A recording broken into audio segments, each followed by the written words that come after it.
I'm here with Olivia Huffman, mental performance consultant and master's student at Ball State University. How are you doing today, Olivia? Good. Thanks for having me on today. Yeah, I'm very excited about this. Yeah, you're the first person in mental performance area that I've interviewed, so I'm very excited about our interview today. Yeah, and I know you work with a lot of golfers, so I'm excited to kind of maybe touch on some topics that can help some golfers. Yeah, definitely golf is a very mental game. So yeah. So yeah, you're a mental performance consultant. Can you just, describe and tell me, what exactly is a mental performance consultant? Yeah, so mental performance consulting involves the application of psychological principles and techniques to optimize mental functioning, like motivation, focus, goal setting, resilience, and confidence, for example. And so we work with athletes, high performers in the arts, musicians, dancers, business owners, basically anyone who wants to be a high performer, to ultimately optimize their game to help them improve their outcomes and their performances.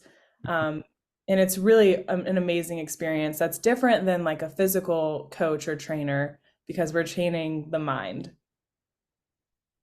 So what services do you provide as a mental performance consultant?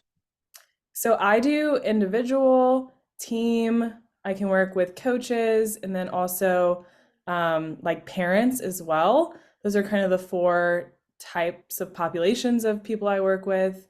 And then I can offer more like psycho ed based sessions or even motivational sessions. And then I can also do like individual one on one, more intimate, private conversations as well. So I see that you majored in psychology at Kentucky.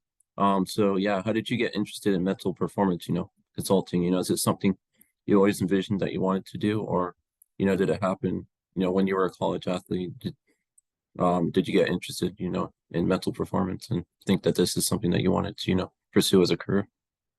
So I entered college as a biology major and Okay. it just did not fit me right. So I was looking at options and I landed on psychology. And within my own athletic experiences as well, I decided to go seek a sports psychologist who was licensed. And they really helped me improve my mental game. And ultimately, I saw improvements in my performance. And so I was like, wow, I really want to do this. And so that kind of was the catalyst for my journey in mental performance consulting, and where I hope to end up in like 5 years. So tell me about your journey. Tell me how have you gone about, becoming a mental consultant? Yeah. So I did undergrad in psychology. I Mhm. did an internship with Dr. Mark Cormier at the University of Kentucky, and I really was loving it. And so then I applied to grad school, and I obviously ended up at Ball State University for a dual master's in sport and exercise psychology and then clinical mental health counseling.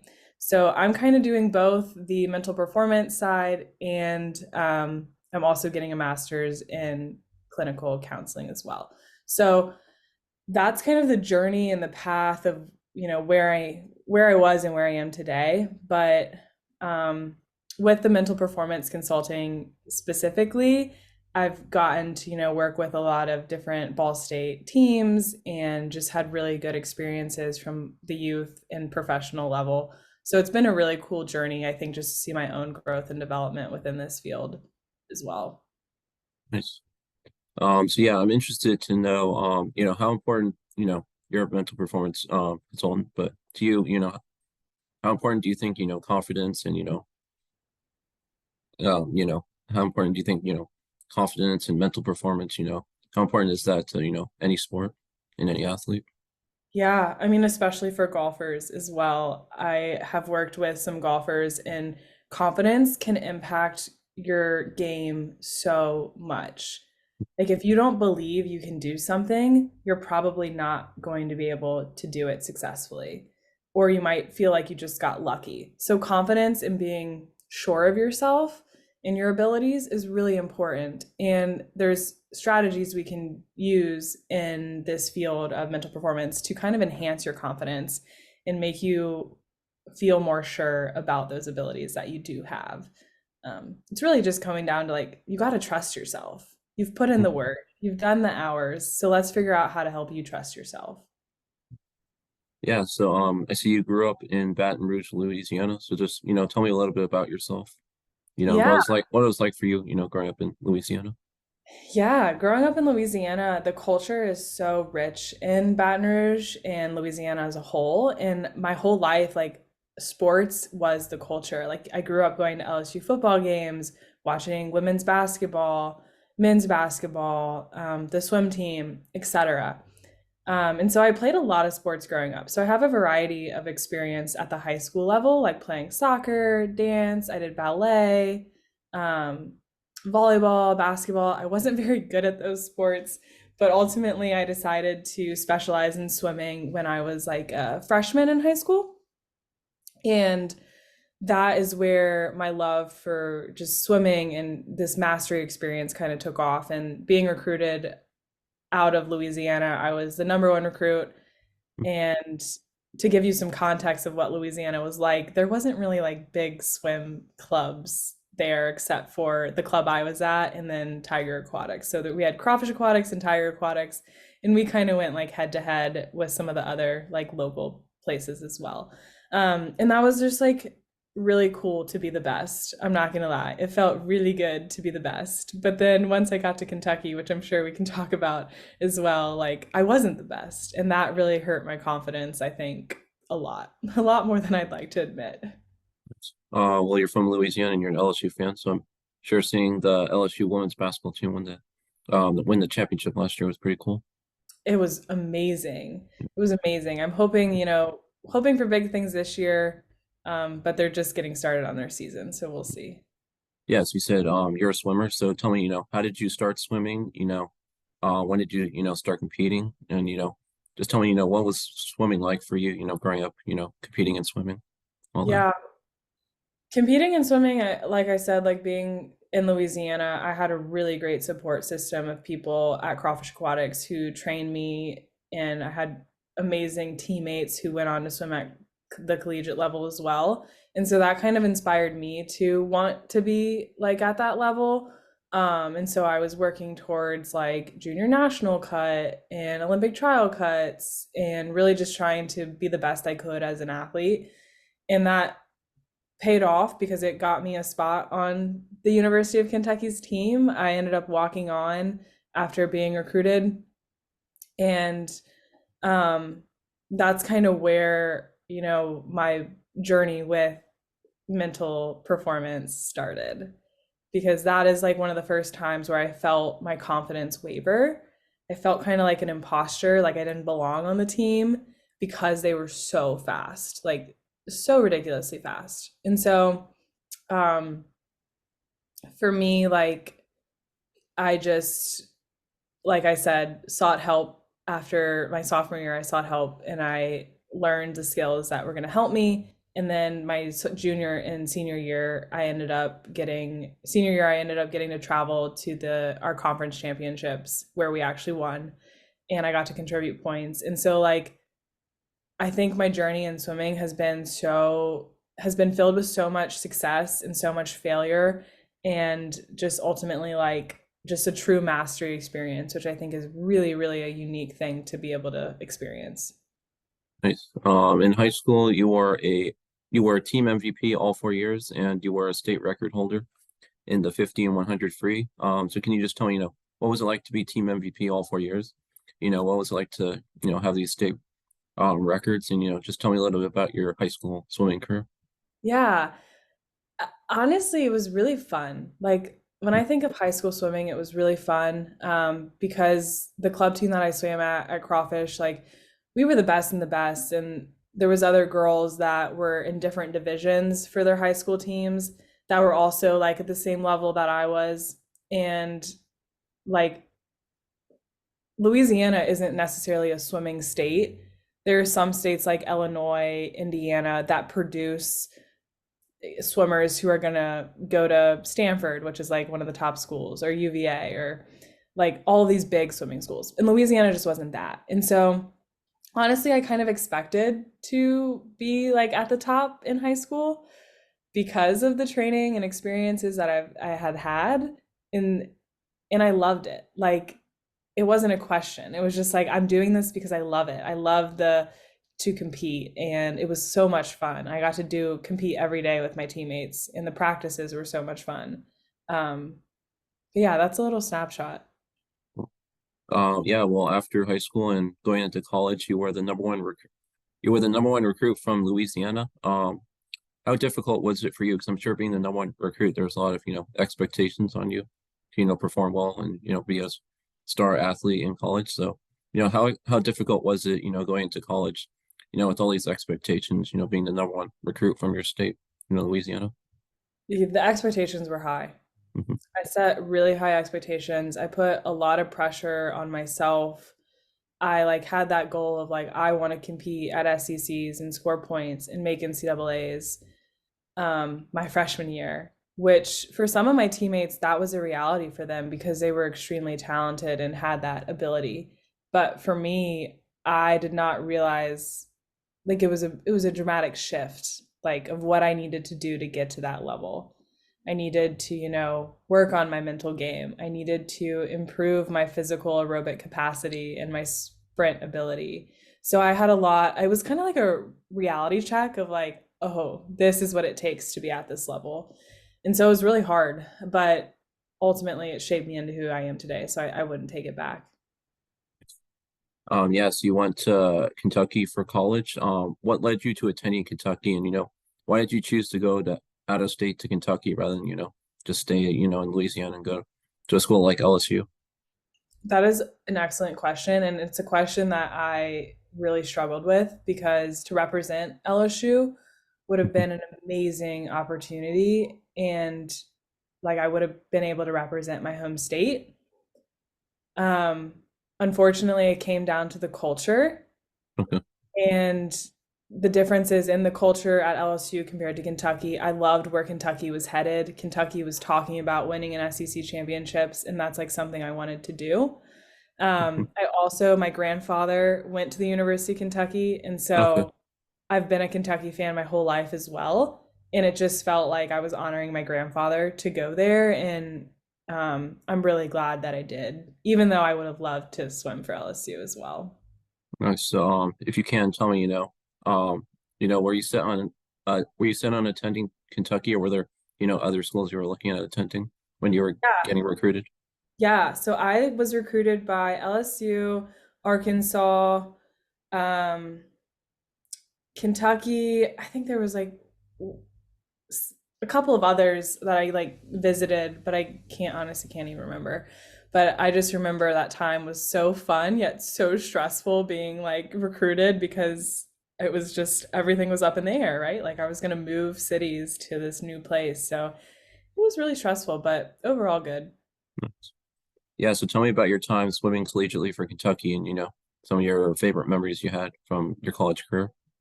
Oh my gosh. I mean, so many good memories. My class, we're still extremely close. We just had a girls' weekend this like couple weeks ago, and like we still hang out with each other. And so I really think the memories that I've made, the best memories have been with them, like just spending time with my teammates. And that's what I miss the most. Like I miss the hard practices where we're all doing it together. Um, and just laughing and crying and going doing life with them was really cool. Um, some of my most favorite like swimming memories per se is definitely winning SECs. Like that was the most incredible experience. And I didn't get to go to SECs freshman, sophomore, or junior year. So I only went my senior year. And that had been my goal like since freshman year of like I want to score at SECs. And so being able to do that was like just a cherry on top of my athletic career. And it made all the times of failure just so worth it. And it encourages me today to continue to fail until I can see that success. So those are some of the good memories. Nice. Well, having a goal, working towards it and then succeeding your goal sounds really amazing. Um, Yeah. so yeah, sounds like you had a great time at Kentucky. So now you're a master's student at Ball State, can you tell me, what are you getting your master's degree in, and what is it like for you to be a master's student at Ball State? Yeah. So I'm getting a dual master's in sport and exercise psychology and clinical mental health counseling. That's a 3 year program. So most masters are only like a 2 year program or 1 or 2 year program. But this is a dual program. So I'm in my third year and it's been really cool. I think the journey has taught me a lot. On top of being a master's student, I'm also a graduate assistant. So I do research for a couple of the professors at Ball State. And so thankfully that funds my education, which is amazing. And yeah, honestly, I would say being a grad student is really hard. It's very difficult. I mean, you're balancing school life, work, and just being a healthy human. So it's been really hard, but it's also like been really good in my development for mental performance consulting. Like without the master's, I don't know if I would feel confident doing what I'm doing today. So very thankful for it. I have some of the best advisors, honestly, I think in the world. So yeah, it's been really good. Do you have any other questions about grad school? Um, I don't know. Anything you want to tell me about grad school? Interested to know, what classes you're taking, things like that. Yeah, so I guess I'll tell you the journey. So that first year, you do a lot of like the introductory classes. You learn how to work with clients. You learn about all the psychological skills that we can teach clients. You learn the ethics, code of responsibilities. And then in your second year, you start working with clients. So I worked with swim and dive and track and field, and I'm working towards getting my hours in that certified mental performance consultant through the Applied Association of Sports Psychology. Um, and so first year you don't really work with clients, second year you do. So on top of that, I worked with like a youth futsal league. Um, I've worked with some golf players, some golf athletes, but overall it's just been like such a growth experience of like you're learning not necessarily through like writing papers or taking tests, although we did do those, but you're learning through doing. And I think that's such a big difference between like undergrad to grad. It's like you were learning by doing the stuff. And so that's been really cool to actually get to apply what I'm learning. Here's one question, I'm interested in. How do you balance being both a master's student and being a mental performance consultant? I'm sure you're very busy all the time. Yes, so I just opened the my private practice for mental performance consulting. It's called Live Undefeated Mental Performance Consulting, and it's been a journey to get to opening the LLC, just making that decision to do it and really pursue it. Um, and balancing it has been really challenging. So, for example, something that I'm balancing is writing my thesis, which is a master's project, and the business. So, like, having to manage my time is really important. And for a lot of athletes, that's really important as well, is like learning how to manage time and take care of yourself. So, it's really important to me that I fill myself up before I can pour into other people because you can't pour from an empty cup. Yeah, nice.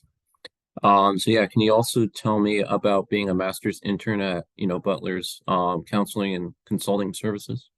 Yeah, so part of the dual program in the clinical mental health counseling is a 1 year internship at a site in Indiana. So I could have gone to a hospital, I could have gone to a different university, I could have been in community mental health. But ultimately, I got matched with Butler University because I want to work with the college aged population. And I'm loving it. The work I do there is more so clinical mental health counseling. So it's a different hat than the mental performance consulting. So it's mainly just like a counseling piece. And I'm being supervised by various supervisors. So that looks a little bit different. It looks a little bit less teachy, more counseling. So as an intern at Butler, do you work with like athletes or students or, who do you work with or I work with anyone that walks into the counseling center. So it okay. could be athletes, students, who like any student can access the counseling center. Okay, So whoever walks in, I work with. And I do nice, have some athletes on my caseload, which is really nice. nice. So you just You just mentioned, you opened up your LLC, your company. So yeah, what are some goals, or maybe some plans you have for, yourself and, your company, and, where do you see yourself in, 5 years? Like, do you have a 5-year plan, or you're just living in the moment right now? So both. I'm really trying to live in the moment and be present because that's really important. Um, but I think 5-year plan, like big picture, I would love to continue to get a doctorate in clinical psychology so that I can become a sports psychologist. Okay. You can't call yourself a psychologist unless you have that advanced degree. And so getting like a doctorate or PsyD in that is something that I plan to do. And then for the business side, I plan to just keep pouring into the business, seeing private clients, doing mental performance consulting solely while I get that doctorate as kind of a way to make money. So I'm curious to know, what would you be doing as a sports psychologist, or what does a sports psychologist do exactly? Yeah, so it's honestly all of these fields are very similar. Okay. The sports psychologist has a little bit advanced training though. They're able to do assessment. They're able to, you know, do a wider variety of things, like different approaches that a mental performance consultant or even a therapist maybe couldn't do. So it's just advanced training towards this big picture goal. Nice. I have two more questions I want to touch on. So you provide one-on-one coaching. Can you tell me about that, one-on-one coaching that you provide to clients? Yeah, so one-on-one coaching is really an opportunity for individuals to come meet with me and we just talk about like, okay, what are your goals? How are you hoping to improve in this performance area, whatever it may be? And how can I help you meet those goals? So I take a very collaborative approach of like, hey, let's sit down and talk like what's been going on with your performance. Like, let's take a swimmer, for example. Let's say a swimmer comes into me and really wants to work on their confidence, pre-race. And I would sit down with them and talk through like, past performances that have been really well, what's not been really good about your performances, what are those mental blocks for you? And then we kind of talk through like, okay, well, let's try some of these techniques. Let's try, building your confidence through past performances that you have performed well, or let's work on your self-talk to improve that confidence. Variety of different techniques, but that would be an example of what that may look like. Cool. And then finally, what do you enjoy most about being a mental performance consultant? Honestly, I really love helping people reach their goals. And I love helping people develop that self awareness about their performances and to take control and ownership of what they're doing. So, like, giving them the power to do what they want to do and reach the potential that they want to reach. It's so much fun.